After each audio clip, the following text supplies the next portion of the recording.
And here with us right now is Adam Frisch. Adam's a Democrat running for Congress out in Colorado, and he has called on President Biden to drop out of the race.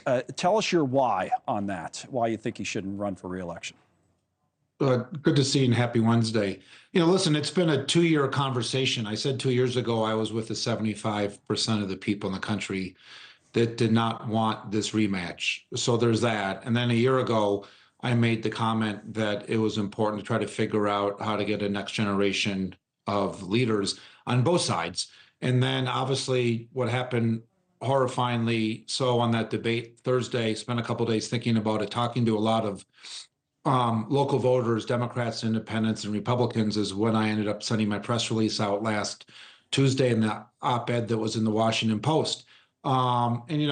Both parties are frustrating a lot of the voters out there. It used to be one party that would say one thing privately and another thing publicly about their future commander-in-chief, their presidential candidate. Now we have the Democrats as well as the Republicans saying one thing privately and one thing publicly. And again, I am a father and a husband first, American. Along with that, I don't have a lot of time and a lot of space for partisanship. Right. And so I just think for the sake of the country, I would love both candidates to step down, but obviously one's on their way to the convention next week. I just don't think it's too late for the Democratic Party to make a change for the sake of the country. That public-private difference in terms of what people are saying in public versus what they're saying behind closed doors, I think that's what's interesting about what George Clooney wrote today. Not the fact that he's a Hollywood type calling on the president to get out of the race, says we need a new nominee, but for what he actually said. The one battle he cannot win is the fight against time. None of us can. It's devastating to say, but the Joe Biden I was with 3 weeks ago at a fundraiser was not the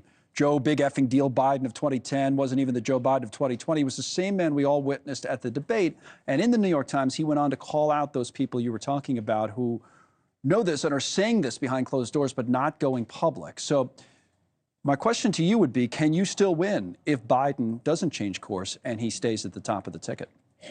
Yeah, of course we win. Otherwise, I wouldn't be in this race. Listen, I've driven 57,000 miles over the past 2.5 years.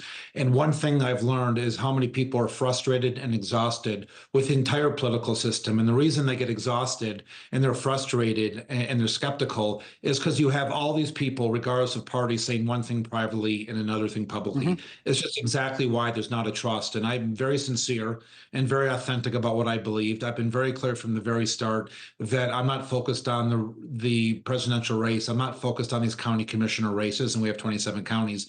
I'm just making a pitch, as I have been 58,000 miles, 57,000 miles, about how important it is for families and businesses and their communities to focus on who do you want in the House to represent you and your family and your business, as I said before. I'm not, whoever people vote for in 2016 and 2020, I don't care. How they fill out the rest of the ballot, with respect, I also don't care. Right. I just think we need a balanced DC government to make sure that the men and women, Pueblo steelworkers and farmers and ranchers in the San Luis Valley are looked after. And again, this is not about Team Republican or Team Democrat. It's about Team America and Team CD3. And that's how we've run our race from day one, even against Boebert.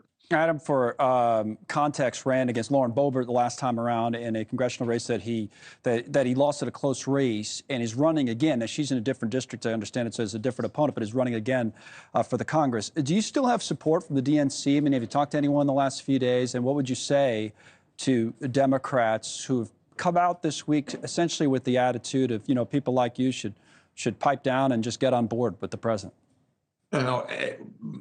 For every one person I talk to in DC, I literally speak to about 500 people on the ground around the valley that we're in. And people understand, especially in DC, I'm an independent voice. I'm a thoughtful person. I'm sincere. But again, I'm running to focus on our district, and no one's going to shut me up about that. I'm, again, much focused on what the voters are thinking, and the voters want this angertainment aspect to start. They're frustrated in both parties, especially with the Democratic Party growing recently, because again, what used to be a one-party conversation of what people are saying privately and publicly is now going across the board. And there used to be this conversation of a cult of personality in one party, but obviously, listen, that other party ended up having a robust and competitive and open primary, and the Democratic Party shut down any type of a primary.